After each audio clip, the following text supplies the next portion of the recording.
Good morning, dear children. Now we have completed nearly 9 chapters, isn't it? Now 3 more chapters are there for us that comes under the heading optics. Do you know what is optics? Optics is a branch of physics which deals with study of light. So our chapters 4, 5 and 6 deals with light. Today we will be considering the 4th chapter, Refraction of light at plane surfaces. Okay. So we'll move to our chapter. We'll first consider section A of this chapter. So last year also we have learned about optics or light, and in that we actually, when we are considering light, it shows many characteristic features. Okay, many properties are shown by light, and last year we have discussed about an important property shown by light. Do you remember which was that? That was reflection, isn't it? And what is reflection? It is the bouncing back of light after hitting a surface. When a light ray hits on a well-polished surface, it bounces back, and that can be called as reflection of light. So this year we are going to learn about another property shown by light, and that is refraction. Okay, so we are moving to refraction. Now, can you tell me what is the speed of light in air or vacuum? We know that speed of light in air or vacuum is 3 into 10 raised to 8 meter per second.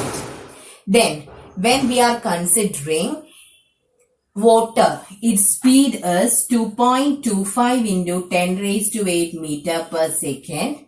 And when we are considering glass, it is 1.8 or 2 into 10 raised to 8 meter per second.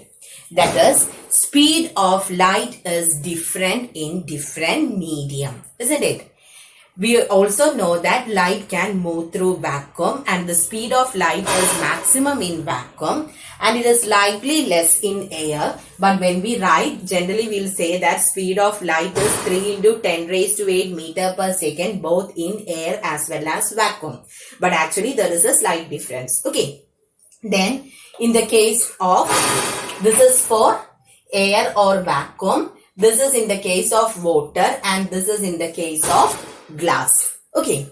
Now, when a light ray moves from one medium to another medium, if we are considering a transparent medium, light can pass through it, isn't it? So when a light ray moves from one medium to another medium, if its speed increases, okay, if the speed of the light increases when it moves from one medium to another, then we will call that second medium as optically rarer medium. Okay, optically rarer medium. And when the speed of the light ray decreases when it moves from one medium to another, that second medium can be called as optically denser medium. Okay, so this is actually different from what we learned in the case of density. Okay, so that density is different from this one. So what are things you have to remember? When a light ray moves from one medium to another, if the speed of that light ray increases, we will call that second medium as optically rarer than the first medium. If the light ray moves from one medium to another and if its speed decreases, we will call that second medium as optically denser than the first medium. Okay, so what can you conclude from this? The speed of light will be less in an optically denser medium, and it will be more in an optically rarer medium. So when we are comparing these three, what can you say? Air is optically rarer than water and glass. Water is optically rarer than glass, isn't it? And we can say the reverse also. glass is optically denser than water and air, and water is optically denser than air. So is it clear? So optically denser means speed of light decreases. Optically rarer means speed of light increases. Okay. Now we will study in detail about refraction of light. Okay. So for this, we are considering a surface and a light ray. Let me draw a straight surface. We are considering a light ray which hits on this surface. What type of incidence is this? If it is straight, this is called normal incidence. If it is slanting, what will you say? It is known as oblique incidence. Okay. So we are considering a light ray which hits on a transparent medium, or which hits on the interface between two medium. Okay. This is medium 1 and this is medium 2, and both are transparent. Then only light ray can move through it. Okay. So when the light ray moves from one medium to another at the surface, okay, when it hits on the surface, if it is not a well polished one, only some part of the light ray gets bounced back. What do you mean by bouncing back of light? That is reflection, isn't it? So some part of the light ray gets reflected to the same medium, and what happens is the rest will enter the next medium. Here let me draw the normal. Okay, it will enter the next medium, but there will be a change in the direction of path of light. Okay, when a light ray moves from one medium to another, or when it reaches the interface separating two medium, some part of the light ray gets reflected and some majority of the light ray will enter into the next medium. Okay, and when it enters, what happens? There will be a change in the direction of the path of light ray, and this can be called as refraction. Okay, so what is refraction? It is the change in the direction. Okay, it is the change in the direction of the path of light when it moves from one transparent medium to another. So when light ray moves from one transparent medium to another medium, there will be a change in the direction of path of light, and that is known as refraction. Or one more definition you can say, the bending up of light ray when it moves from one medium to another. In 8th standard you have learned that, isn't it? Do you remember? When you keep a pencil on a beaker, it appears to be straight. Then if you pour some water into the beaker, and after that when you insert the pencil or immerse the pencil at the interface between water and air, you can see a slight bend. So what is the reason for it? It is due to refraction. Okay. So what is refraction? It is the bending of light ray when it moves from one medium to another, or it is the change in the direction of path of the light when it moves from one medium to another. Okay. Now we will check 3 different cases in the case of refraction. So is it clear about refraction? Change in the direction of path of light. Okay. So we are going to consider certain cases. So let this be the interface between two medium. This is air and this is water. Air means it is optically rarer and this is optically denser. Okay. We are going to consider a light ray which moves from a rarer medium to a denser medium. So I have drawn a light ray. Always when you draw a light ray, you have to put the arrow mark. Ray means straight line with the arrowhead. Don't forget to put the arrow mark. If you are not putting the arrow mark, you won't get the mark. Okay. Light is represented using rays. Keep that in mind. So we have considered a light ray which hits on the interface separating air and water. Now I have drawn the normal. Anyway, some part of a small part of the light ray gets reflected, and what happens to the rest? it gets refracted. That means it enters the next medium, isn't it? Now, what happens is, there will be a change in the direction of path of the light ray. So, I'll draw it little bit bigger. I think it is not visible. Okay, just 1 minute. Then only it will be clear.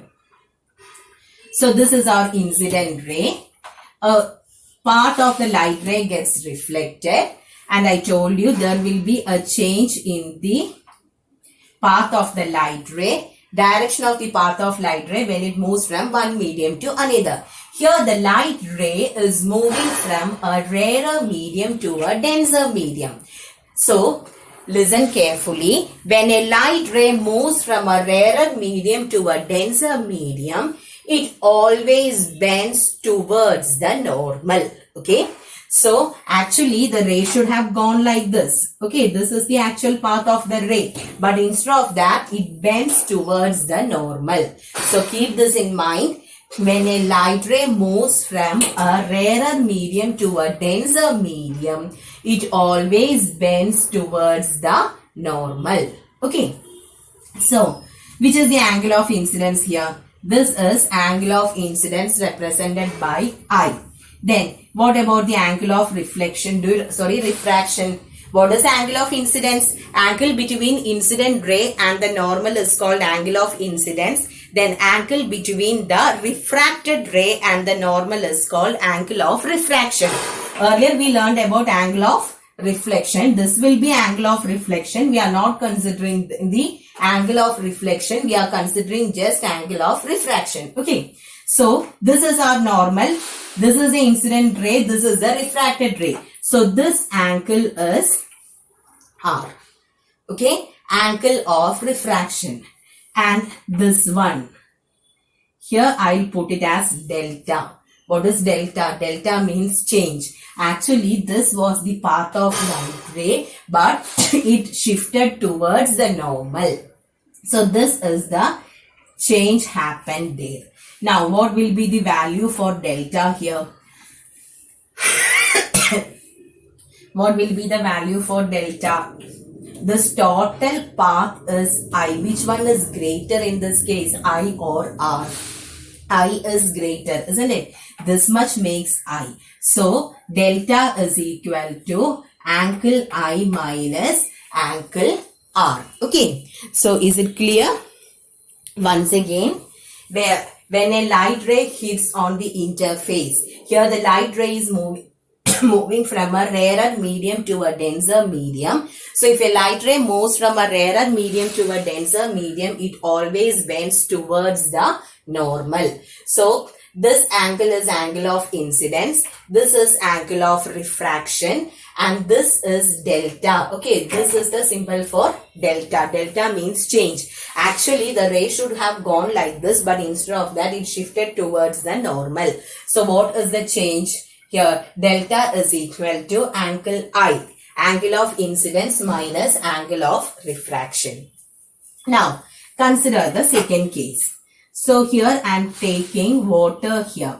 That is denser medium in the top and rarer medium in the bottom. Okay, we are going to consider a light ray which moves from a denser medium to a rarer medium. So, here also I am considering oblique incidence. What is this? Our normal. A part of the light ray gets reflected. Now, if a light ray moves from a denser medium to a rarer medium, it always bends away from the normal. Okay. When a light ray moves from a denser medium to a rarer medium, it bends away from the normal. That is the next thing what you have to remember. So here, let me mark this as I. This is angle of incidence. Actually, in which path it should have gone? It should go like this. Instead of that, it deviated from its path, isn't it? So, this entire angle is R. So, and this path alone can be considered as delta. So, in this case, what is delta? Delta means angle R minus angle I. Okay. So, is it clear? about two different cases. That is, what you have to remember here, when a ray of light moves from a rarer medium to a denser medium, it always moves towards the normal. When it moves from a denser medium to a rarer medium, it moves away from the normal. And in the first case, the change, delta or the deviation, we'll call it as the deviation from the actual path. It is angle I minus angle R. Why? Because the ray have shifted towards the normal. So angle of incidence is greater than angle of refraction. Now in the second case, it is moving from denser to rarer medium. So it moves away from the normal. So the deviation will be R minus I. Okay. Now the third one that also I'll draw here. Let it be denser to rarer or rarer to denser anyway. Okay. Both we will be considering. In both the cases, if a light ray hits on a surface normally, the ray will undergo refraction without any deviation. That is the third case. Okay. If it is normal incidence, always be careful while drawing the rays because it should be straight. Okay. So, if a ray hits on a surface normally, what happens? It undergoes refraction without any deviation from its path. Okay. So, in the case of normal incidence, there won't be any deviation in the path of light ray. So, these are the three important things what you have to keep in mind. Okay. So, is it clear? What are the three things? When a light ray moves from a rarer medium to a denser medium, it bends towards the normal. When a light ray moves from a denser medium to a rarer medium, it bends away from the normal. These two things comes in the case of oblique incidence. In the case of normal incidence, what should you remember? If a ray of light hits on a surface normally, it undergoes refraction without any change in the path. Now, can you tell me what is the cause of refraction?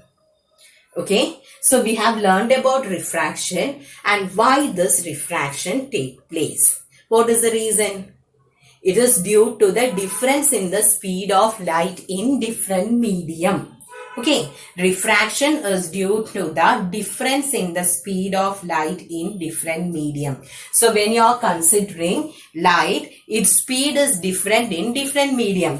Where does this refraction occur? At the interface between or separating two medium. So, when a light ray moves from one medium to another medium, there will be a change in the speed. Okay, there will be a change in its speed, and due to this change in speed, what takes place?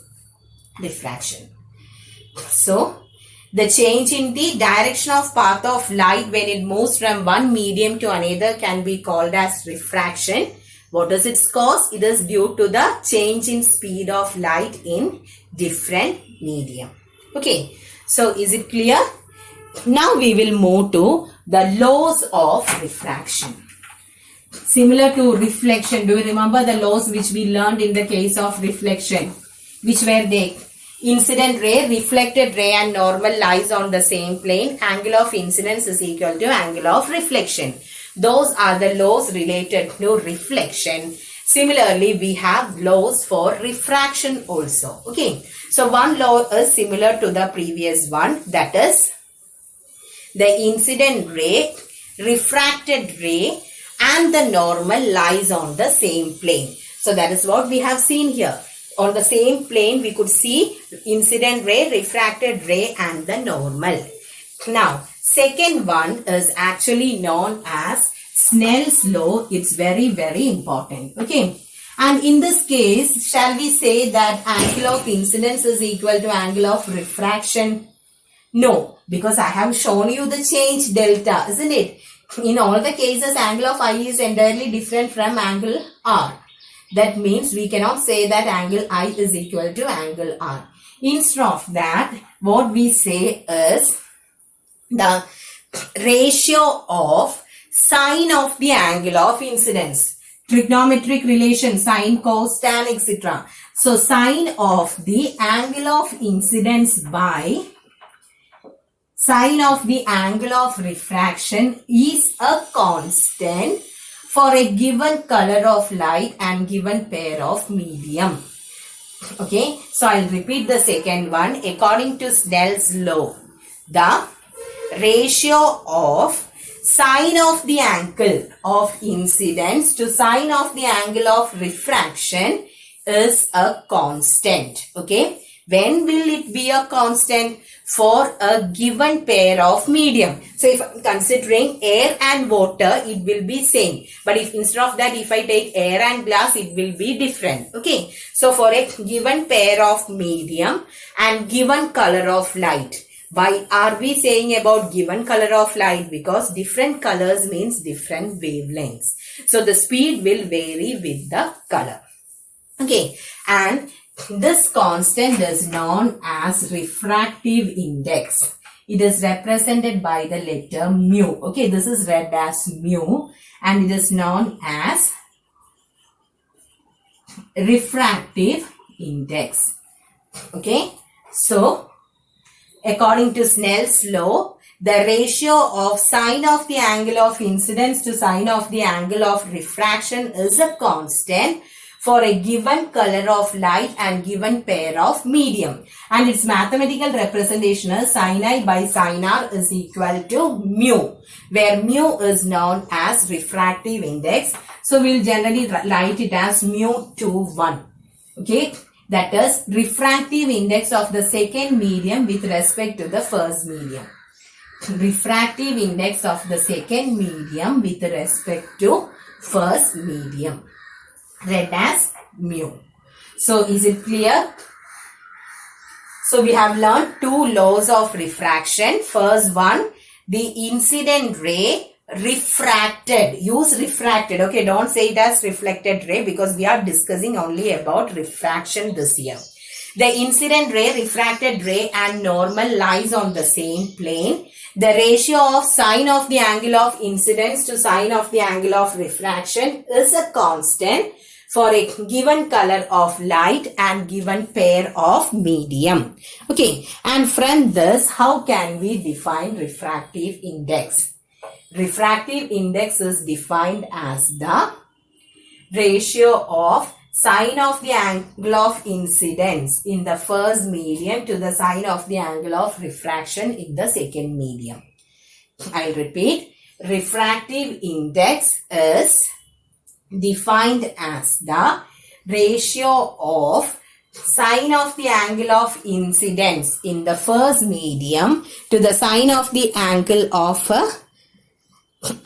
sine of the angle of refraction in the second medium. Okay, so so is it clear about this, about the laws of refraction? Okay, now the next thing is, what is the effect? Okay, what is the effect on speed, frequency and wavelength due to refraction of light?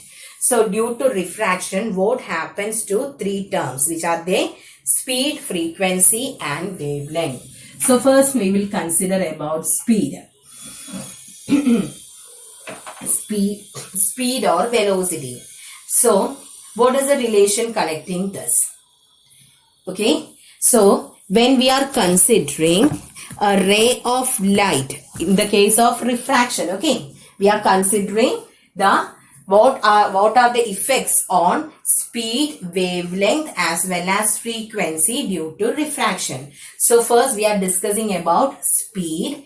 When a ray of light moves from a rarer medium to a denser medium, what happens? Speed decreases. When it moves from denser medium to a rarer medium, speed increases. So that is the change in speed due to refraction. Okay. So what we learned, same thing. The speed of light increases when it moves from denser to rarer and decreases when it moves from rarer to denser. Now the second one is about the frequency. there won't be any change in the frequency with refraction. Frequency is the characteristic property of the source. Okay, it will change only with the source. There won't be any change in frequency due to refraction. And the next one is wavelength. Which letter is used to represent wavelength? It is lambda. Okay, lambda stands for wavelength. So, wavelength and v, speed, almost moves in the same manner. If speed increases, wavelength also increases. If speed decreases, wavelength also decreases. So, that is what you have to consider. Okay. So, with refraction, if it what are the changes in Vf and lambda? In the case of V, speed increases if it is a rarer medium, speed decreases if it is a denser medium, no change in frequency. Wavelength increases when it moves from denser to rarer, and it decreases when it moves from rarer to denser, similar to V. Now, combining these three, we have a relation, and this equation is very, very important. V is equal to F lambda. Okay, by heart this equation, V is equal to F lambda. It's very, very important. Okay, so is it clear till this? Now we will continue in the next video. Thank you.